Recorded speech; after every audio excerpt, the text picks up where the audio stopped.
रामकृष्ण हरी मंडळी. तर आज आपली शेवगा फवारणी भरपूर दिवस झालं केळीत भरपूर काम होतं, त्यामुळं आपल्याला काही शेवगाचा व्हिडिओ अपलोड करायला टाईम भेटत नव्हता. तर आपण कामातून टायमिंग काढून आज शेवगाचा व्हिडिओ अपलोड केला आहे, कारण की भरपूर शेतकऱ्याचं SMS होतं की शेवगाबद्दल माहिती तुम्ही थांबवली का. तर शेतकरी मित्रांनो, आज आपण शेवगाबद्दल तुम्हाला माहिती सांगणार आहे. ही आपली 1000 लिटरची स्लरी आहे. आपण ही शेवगा पिकासाठी आणि सगळ्याच पिकांसाठी आपण ही बनवलेली आहे. तर शेतकरी मित्रांनो, स्लरीला खर्च किती? 1 रुपयाला 1 लिटर स्लरी होती. आपण स्लरीमध्ये गूळ, शेण, मुतारी हे सगळं वापरलेलं आहे. आपण बेसनसुद्धा ह्यामध्ये वापरलेलं आहे.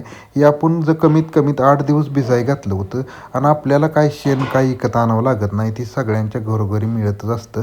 तर इथं तुम्ही स्लरी सोडून 8 दिवस नंतर थांबलो तुम्ही, त्याचा रिझल्ट बघा आपल्याला किती जाणवला आहे. शेवग्याचा काळू की बघा, फुटवा किती झाला आहे ती पण दिसत आहे तुम्हाला इथं.